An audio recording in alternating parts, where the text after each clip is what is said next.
Our next writer, or reader, his name is Ray Ziemer. He's a writer of prose and poetry. He's been here before.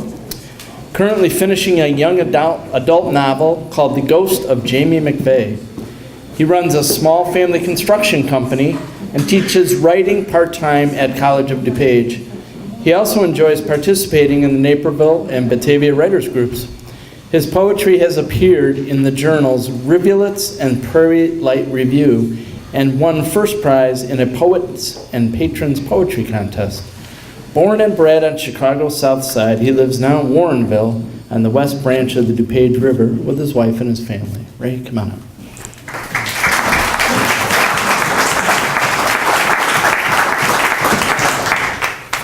Thank you. I'd like to start out with a poem that I was happy to see in the Prairie Light Review. It's called Coyote in the Dark. By scent or by sound or by some special sense, my dogs know a coyote's trespassing out there. Should any moon shadow slip formlessly, silently through the nude willows, they complain to the stars, summon me to the door, nervously milling about at my legs. They plead for release from the leash. Know the dark creature, though dog-like. Same paws, same claws, same meat-craving jaws, is a different, dangerous beast made of midnight.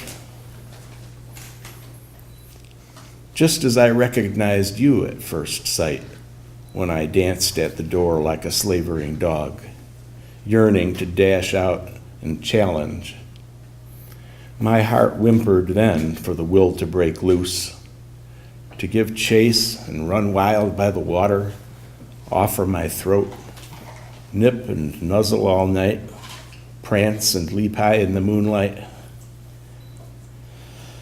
I did then as I now, apprehensive, unnerved by the avid eyes gleaming in the thickening black. Turn my back to the door, murmur words meant to soothe, stroke the dogs, toss a treat, stifle one last disquieted growl till I feel you've finally faded away, a coyote in the dark.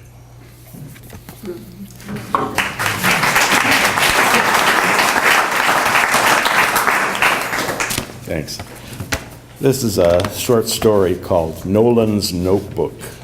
And like other science fiction stories, especially time travel stories, I think they come from a place where we believe, or we want to believe, that if we could just go back and change something, it would all be so much better than it is now. Nolan rubbed his eyes and hunched over the worn yellow spiral-bound notebook.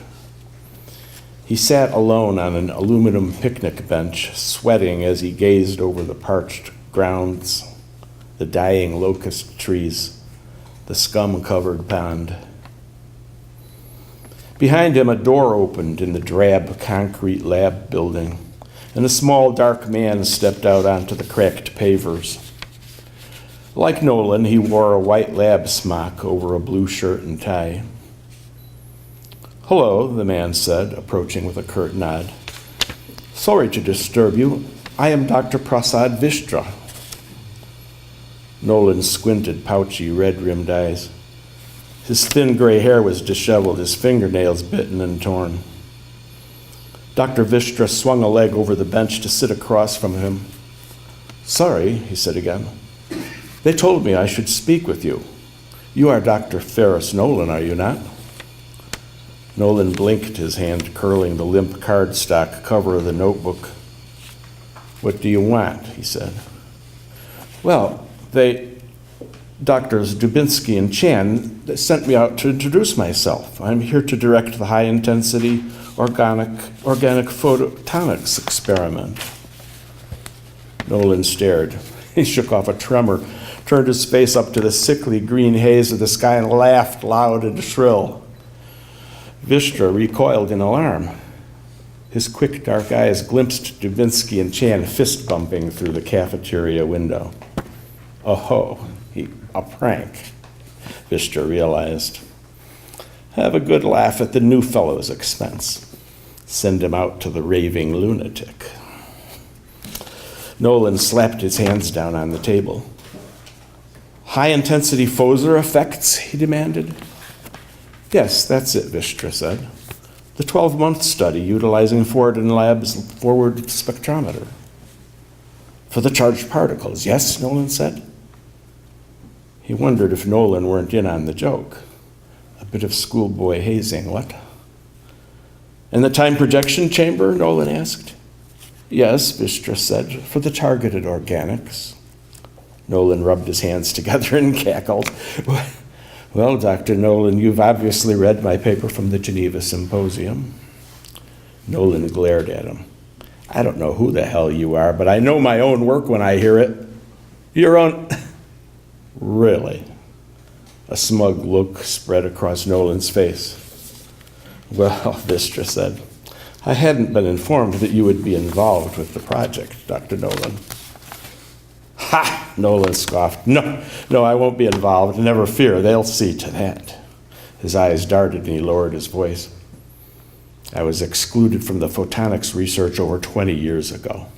He hawked and spit. No, I'll be polishing lenses in another part of the building as usual, while you, his hands clutching the notebook, began to shake. My, Vistra said, perhaps I should speak with Dr. Beckham. Beckham is a fool and a criminal, Nolan growled and slapped the notebook down on the tabletop. I say, Vistra recoiled, these are harsh words. Why would you say such things about the chairman of the board? Beckham is a thief. He stole my research, my life's work on photonic energy theories. Vistra straightened. A serious charge indeed. And he's a fool because he failed to see the full significance of the Foser technology, never developed its full potential.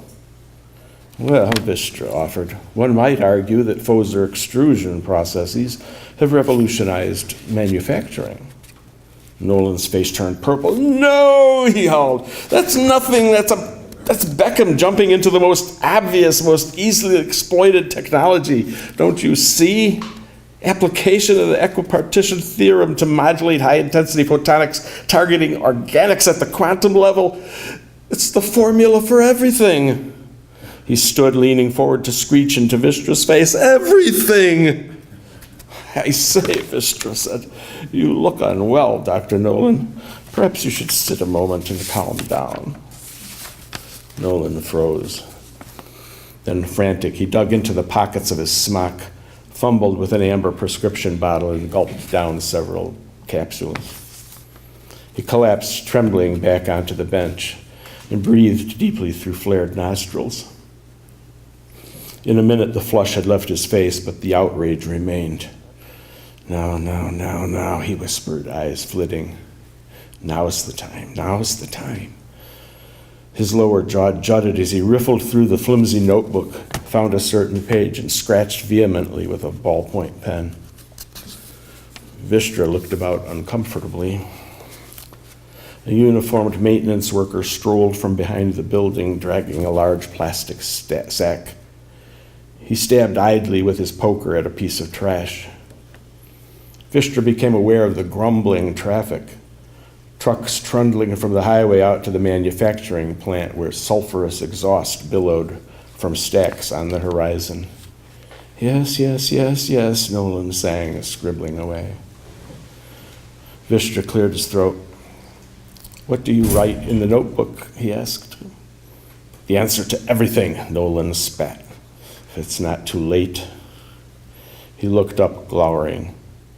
Do you think I've been idle? Do you think I'm content to let the thieving Beckhams of the world get rich while the planet strangles and dies? Vistra considered Nolan's intensity. Well, he said, if the HOPE experiments are successful, Foser-stimulated GMOs will address many problems worldwide. Yes, Nolan cried. These photonic formulae could change everything. Disintegration and teleportation, frictionless motation and levitation, fusion power, temporal displacement transmission. Temporal, Vistra let his head drop. Time travel, he said. Yes, of course. Parametric fluorescence of the squeezed coherent state retracts the timeline and permits insertion at a predetermined temporal locus. Well, Vistra said evenly and shook his head. Yes, quite interesting. He began to unfold himself from the bench. The crazed expression faded from Nolan's eyes. He looked up at Vistra sorrowfully. Everything could have been so different, he said. Vistra smiled wistfully at the haggard man.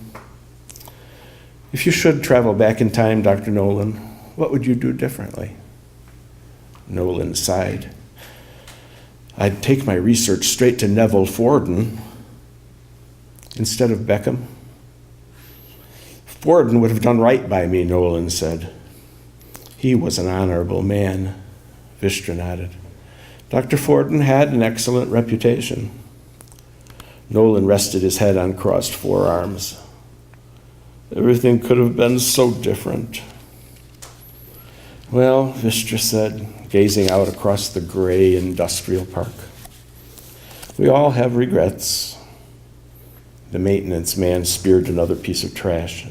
A tank truck accelerated on the highway, churning diesel exhaust.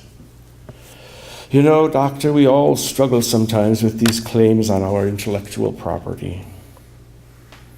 Looking down, he saw that Nolan appeared to be asleep, breathing evenly, a thin line of drool dangling from his mouth to the tabletop.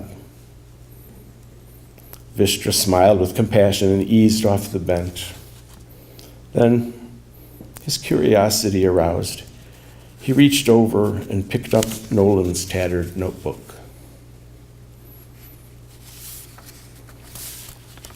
Dr. Nolan, wake up! Nolan stirred and looked up into Beckham's florid face. Come on now, Dr. Nolan. Dr. Vistra wants to see you. Nolan squinted in the bright sunshine. He blinked at the sparkling colors and soaring glass walls of the lab and peered in momentary confusion over the lush field of green corn rippling across the campus. A uniformed maintenance worker strolled down the path. He waved his wand at a piece of trash that vanished with a flash of green light. A small lever car swished along a winding lane, flitting toward the shining metal structures that seemed to hover on the horizon against a deep blue sky. He's got something to show you in the Foser lab, Beckham urged. He flashed an ingratiating smile and shooed Nolan with waggling fingers. You don't want to keep the chairman waiting now, do you? Nolan yawned and tottered toward the door. Oh, goodness, Beckham called. Don't forget your notebook.